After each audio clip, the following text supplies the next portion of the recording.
ज्यादा सीधे मत बनो। सीधे पेड़ जल्दी काट लिए जाते हैं। आज की कहानी के माध्यम से आपको कुछ ऐसे तरीके पता चलेंगे जिनसे आप धोखा खाने से खुद को बचा सकते हैं। भावनात्मक रूप से कमजोर आदमी का लोग हमेशा फायदा उठाते रहते हैं। हम सब ने देखा होगा, अपने आसपास जो भी इंसान नर्म दिल का होता है, यानी कि भावनात्मक रूप से करुणावान होता है, वह अपनी करुणा से बस दूसरों की सहायता तो कर देता है, लेकिन बदले में उसे हमेशा धोखा ही मिलता है। तो क्या एक इंसान को भावनात्मक नहीं होना चाहिए? क्या उसे दूसरों पर भरोसा नहीं करना चाहिए? दूसरों की सहायता नहीं करनी चाहिए? क्या करुणावान और संवेदनशील होना गुनाह है? कोई गलती है? पाया तो यह जाता है कि कोई संवेदनशील आदमी दिल का अच्छा होता है, दूसरों की सहायता करता है, दूसरों का ख्याल रखता है, दूसरों से प्रेम करता है। प्रेम भी तो एक संवेदना ही है, वह भी तो एक भावना का रूप है। तो क्या प्रेम करना भी गलत हो जाता है? और यह तो आप सबको पता होगा कि प्रेम तो आध्यात्मिक साधना का एक बहुत महत्वपूर्ण कदम है। तो किस प्रकार एक इंसान समाज में संवेदनशील, करुणावान और दयालु, यानी कि एक अच्छा आदमी बनकर रह सकता है, ताकि लोग उसका फायदा भी ना उठा पाए और वह अपने मन की अच्छाई, अपने मन की कोमलता, करुणा सब कुछ बरकरार भी रख सके। एक बार एक युवा लड़का जंगल के पेड़ों पर मुक्के मार रहा था। वह बड़े जोर जोर से मुक्के मार रहा था। वह अपने मन का गुस्सा निकालने की कोशिश कर रहा था। शायद उसको किसी ने धोखा दिया था या फिर उसके साथ बहुत बुरा हुआ था, जिससे वह बहुत ज्यादा परेशान था। उसे कहीं भी शांति नहीं मिल रही थी। वह लगातार उस पेड़ पर मुक्का मार रहा था, जिससे उसकी उंगलियां लहूलुहान हो चुकी थी। उसी जंगल में एक शीतल पानी का झरना था। वहां पर एक भिक्षु रोज संध्या समय स्नान करने आया करते थे। यह उनका नित्य का नियम था। आज जब वह भिक्षु इस रास्ते से स्नान करने के लिए उस जंगल में आया, तो उसने उस लड़के की हालत देखी। वह जोर जोर से चीख रहा था, रो रहा था और लगातार मुक्के मारे जा रहा था। उस लड़के के आसपास कोई मौजूद नहीं था। इससे उस भिक्षु को उस युवक की चिंता होने लगी। उसने सोचा कि कहीं मैं इसे ऐसे ही छोड़ दूं और कहीं ये आत्महत्या कर ले। तो ऐसे विचार आने के बाद भी वह कुछ नहीं बोला और लगातार उस युवक की तरफ देखे जा रहा था। भिक्षु एकदम चुपचाप खड़ा हुआ था। उसने युवक से कुछ नहीं बोला, कुछ नहीं कहा, बस वह उसको लगातार देखता रहा। कुछ देर तक तो उस युवक ने उस भिक्षु को नजरअंदाज किया, लेकिन कुछ देर बाद उसे अजीब सा लगने लगा। उसने सोचा, ना तो यह मुझे रोक रहा है और ना ही कुछ कह रहा है, यह तो बस मुझे देखे जा रहा है। इसका क्या मतलब है? बड़ा अजीब आदमी है। ऐसे ही विचार उस लड़के के मन में उठने लगे थे। जब कुछ देर बाद भी वह भिक्षु कुछ नहीं बोला, तो लड़के ने अचानक से उससे पूछा कि महाशय, आप अपने रास्ते क्यों नहीं चले जाते? आपको क्या मतलब? आप खड़े हुए मुझे देख क्यों रहे हैं? भिक्षु ने बड़े शांत स्वर में कहा कि मैं तुम्हें रोक नहीं रहा हूं, तुमसे कुछ कह नहीं रहा हूं, तो मुझसे तुम्हें क्या परेशानी है? मेरे ही तरह है। ये पेड़ पौधे, ये पक्षी, ये सब तुम्हें तो देख ही रहे हैं। जब इनसे तुम्हें कोई परेशानी नहीं है, तो मुझसे क्यों परेशानी है? यह सुनकर लड़का जोर से चीख कर बोला, मुझे सबसे परेशानी है। मैं सबसे नफरत करता हूं। यहां पर सब धोखेबाज, गद्दार होते हैं, कोई किसी का नहीं होता इस दुनिया में। और इस तरह बोलते बोलते वह फूट फूट कर रोने लगा और रोए जा रहा था और भिक्षु उसे देखे जा रहा था। वो उसे चुप करने की कोशिश भी नहीं कर रहा था। यह बात तो उस लड़के को और ज्यादा अजीब लगी। अब रोना छोड़कर उस लड़के ने सीधे खड़े होकर उस भिक्षु से कहा, बड़े अजीब आदमी है कि सामने कोई इंसान रो रहा है, दुखी है, परेशान है और आप उसे चुप भी नहीं कर सकते। आपके मन में बिल्कुल भी संवेदना नहीं है। बड़े अजीब और कठोर हृदय वाले साधु हैं। आपको अपने साधु होने पर खेद होना चाहिए और ऐसे ही ना जाने क्या क्या जली कटी बातें वो युवक उस भिक्षु को सुनाने लगा। कुछ देर बाद जब युवक की सारी भड़ास निकल चुकी थी, तब भिक्षु ने बड़े ही शांत स्वर में कहा कि आज मैं तुम्हें कंधा दे सकता हूं, तुम्हारे आंसू पोंछ सकता हूं, लेकिन इससे तुम्हारी समस्या का समाधान नहीं होगा। कुछ देर के लिए तुम्हारा मन बहल जाएगा, बस उसके बाद वही जिंदगी, वही लोग जो तुम्हें आज कंधा देने के लिए भी तुम्हारे पास नहीं है। फिर से तुम उसी जिंदगी में लौट जाओगे। कोई तुम्हें धोखा देगा, कोई तुम्हारा फायदा उठाएगा और तुम अपने मन को ऐसे ही तकलीफ पहुंचाते रहोगे। तो आंसू पोंछने की बजाय तुम्हें मुझसे कुछ ज्ञान की बातें लेना चाहिए, जिससे तुम्हें जीवन में कोई भी धोखा ना दे सके, तुम्हारी अच्छाई का कोई भी फायदा ना उठा सके। याद रखना, आंसू पोंछने वाले तो तुम्हें बहुत मिल जाएंगे, लेकिन ज्ञान और सही समझ देने वाला कभी कभी कोई इंसान मिलता है। भिक्षु ने उसे बताया कि मैं पास ही के झरने में स्नान करने के लिए जा रहा हूं। बड़ा ही शीतल पानी है वहां का। अगर तुम चाहो तो तुम भी मेरे साथ चल सकते हो। यहां पर अकेले परेशान होने से अच्छा है कि तुम झरने की शीतल पानी में स्नान करो, जिससे तुम्हारा दिमाग, मन, मस्तिष्क और तुम्हारा शरीर सब कुछ पवित्र हो जाएगा। यह सुनकर वो लड़का उस भिक्षु के पीछे पीछे चलने लगा। जंगल के बीचों बीच रास्ता झरने की तरफ जाता था। जंगल में सन्नाटा छाया हुआ था। उनके पैरों तले सूखे पत्तों की चरमराने की आवाज पूरे जंगल में गूंज रही थी। आज पूर्णिमा की रात थी और आसमान में चांद अपनी उजली रोशनी उस जंगल में फेंक रहा था। उस रोशनी में दोनों उस झरने की तरफ बढ़ते चले जा रहे थे। रास्ते में चलते चलते उस युवक ने उस भिक्षु से कहा कि महात्मन, आपकी जिंदगी मस्त है। आपको किसी चीज की कोई परेशानी नहीं है। आपको पता है कि दुनिया में कैसे कैसे लोग बसते हैं, कितने धोखेबाज, कितने मक्कार, और सबसे बड़ी बात, अपने लोग ही धोखा देते हैं जिनसे हम प्रेम करते हैं, जिनको हम अपना मानते हैं। जब उन्हीं से धोखा मिलता है तो कैसा महसूस होता है। कभी कभी तो ऐसे लगता है कि भोले और दयालु लोगों के लिए यह दुनिया नहीं बनी है, ये धोखेबाजों के लिए है, मक्कारों के लिए है। वही यहाँ पर फलते फूलते हैं, वही आनंद से जीते हैं, और हमारे जैसे लोग जो दूसरों की सहायता करते हैं, दूसरों को अपना मानते हैं, वह हमेशा जीवन भर दुख में रहते हैं। यही जीवन की सत्यता है और यही संसार है जिसमें हमें रोज घुट घुट कर मरना पड़ता है। आपने सही किया, ऐसे जिंदगी को त्याग दिया, पीछे छोड़ दिया। अब बस अपने में मस्त, किसी से कोई परेशानी नहीं है, किसी की कोई चिंता नहीं है।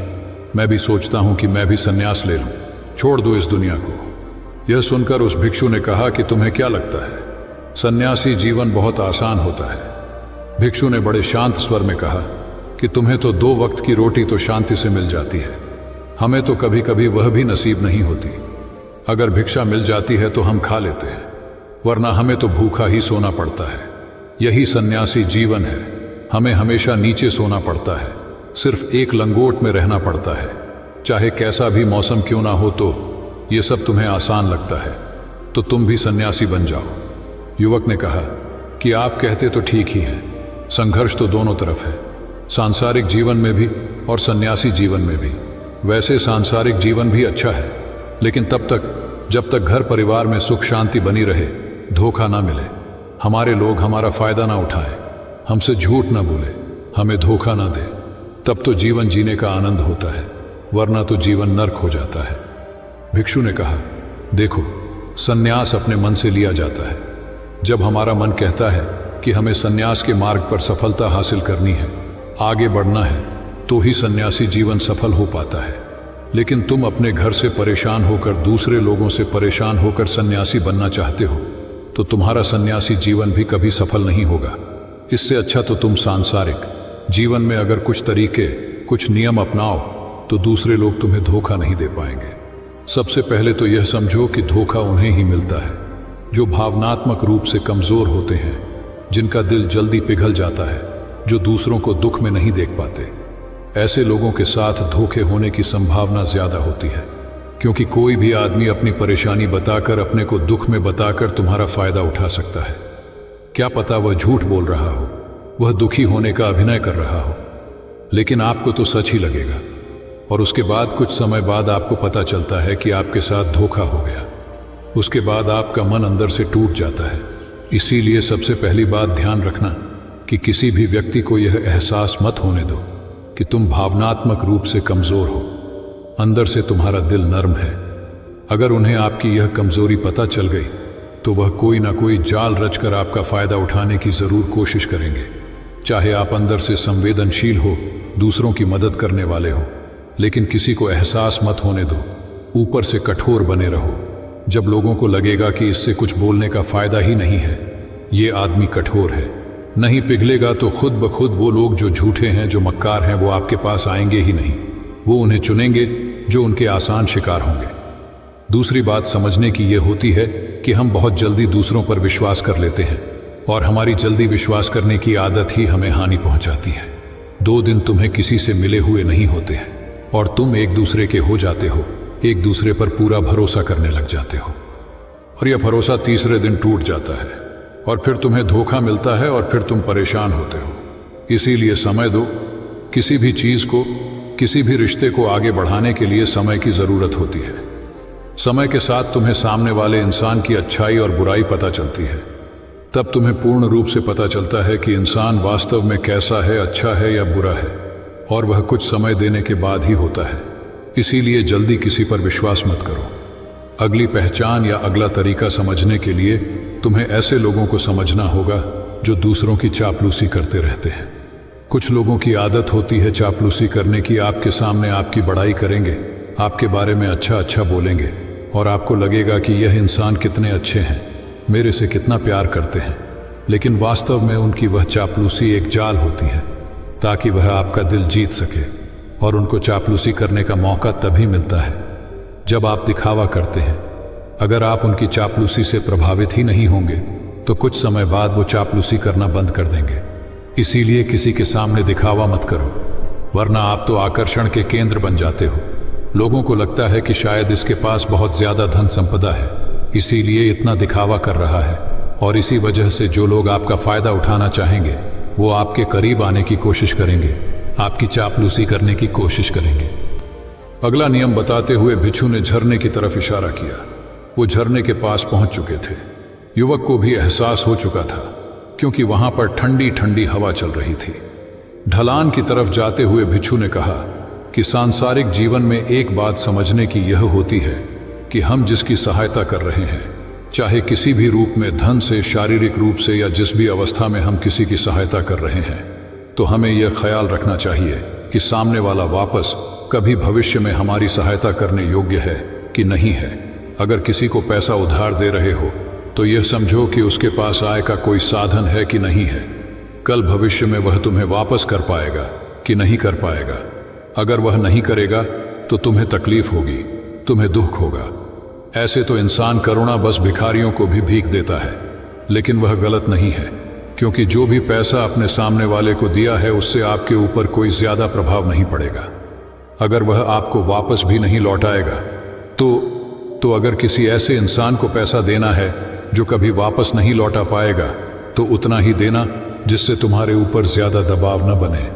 अगर वो वापस भी न लौटाए तो तुम्हें ज्यादा दुख न पहुंचे। अब तक वो दोनों झरने पर पहुंच चुके थे। दोनों ने अपने कपड़े उतारे और उस झरने के शीतल पानी में कूद पड़े। पानी बहुत ठंडा था। उन दोनों की सारी थकान, सारी उदासी पल भर में ही दूर हो गई। स्नान कर लेने के बाद दोनों एक पेड़ के नीचे उस झरने के सामने बैठकर बातें करने लगे। भिक्षु ने उसे आगे समझाते हुए कहा कि शुरुआत में लोगों को नजरअंदाज करना सीखो। जब तुम किसी को शुरुआत में नजरअंदाज करते हो तो जो भी लोग किसी लालच की वजह से तुम्हारे पास प्रभावित हो रहे थे, उनकी छटनी हो जाएगी। जब तुम उनको नजरअंदाज करोगे तब को एक दो बार लोग तुम्हारे पास आने की कोशिश करेंगे। उसके बाद वो तुमसे दूरियां बना लेंगे। और जो आदमी तुम्हारी इंसानियत, तुम्हारी अच्छाई देखकर तुम्हारे पास आएगा, वो नजरअंदाज करने के बावजूद भी तुम्हारे करीब ही बना रहेगा। और यही तो एक सच्चे इंसान की पहचान होती है। जो हमारे अपने होते हैं उनसे हम लड़ भी लेते हैं, झगड़ भी लेते हैं, उसके बावजूद भी वो हमारी बातों का बुरा नहीं मानते हैं। चाहे थोड़े समय के लिए वह हमसे नाराज रहे, लेकिन कुछ समय बाद फिर से हम एक हो जाते हैं। और यही तो घर परिवार का मतलब होता है, यही तो अपनों का मतलब होता है। इसीलिए शुरुआत में अनजान लोगों को नजरअंदाज करना सीखो, इग्नोर करना सीखो, ताकि धोखेबाज, मक्कार लोग तुम्हारे करीब ही ना आ पाए। अपने इस वार्तालाप को खत्म करते हुए भिक्षु ने अपनी आखिरी बात बताते हुए कहा कि ये आखिरी सीख सबसे ज्यादा महत्वपूर्ण है। सब कुछ होने के बाद भी तुम्हें धोखे मिल सकते हैं, लेकिन तुम अगर अपने आंख और कान और अपना दिमाग खोल कर रखते हो, अगर तुम होश में रहोगे, ध्यान करोगे, तो तुम्हें इंसान की आंखें देखते ही समझ में आ जाएगा कि उसे तुमसे क्या चाहिए। तुम उसकी इच्छा और उसका स्वभाव उसकी आंखों में ही पढ़ सकते हो। लोगों की आंखों में, उनकी वाणी में, उनके स्वभाव में उनका सब कुछ दिखाई देता है। बस हम ही अपनी आंखें मूंद कर रहते हैं। दूसरे लोगों से जानो, उसके रिश्तेदारों से जानो, उसके परिवार वालों से जानो कि वह इंसान कैसा है, दूसरों के साथ उसका व्यवहार कैसा है। उसकी पड़ताल करो। जब किसी पर विश्वास करो, ऐसे ही किसी पर विश्वास मत कर लेना, अपनी पूरी संतुष्टि करना। अगर तुम किसी के साथ लंबे समय तक भरोसा करना चाहते हो, किसी के साथ कोई संबंध बनाना चाहते हो, कोई दोस्ती करना चाहते हो या किसी की मदद करना चाहते हो, तो इन सभी परिस्थितियों में तुम्हें यह जरूर पता होना चाहिए कि दूसरे लोग उस इंसान के बारे में क्या सोच रखते हैं। इसके बाद तुम जीवन में कभी भी धोखा नहीं खाओगे और तुम्हें कभी भी धोखे की वजह से पछताना नहीं पड़ेगा। इसी तरह की बातें करते हुए भिक्षु और वो लड़का दोनों जंगल से बाहर आ गए, अपने अपने घर को चले गए। दोस्तों, कभी भी किसी पर भी भरोसा करने से पहले उसके बारे में अच्छे से समझो, जानो, समय दो, फिर भरोसा करो। हमें आशा है कि आपको यह वीडियो पसंद आई होगी। इसी तरह के मोटिवेशनल और इंस्पायरिंग वीडियो देखने के लिए आप हमारे चैनल को सब्सक्राइब कर सकते हैं। हम मिलते हैं इसी तरह की नई मोटिवेशनल वीडियो के साथ। धन्यवाद।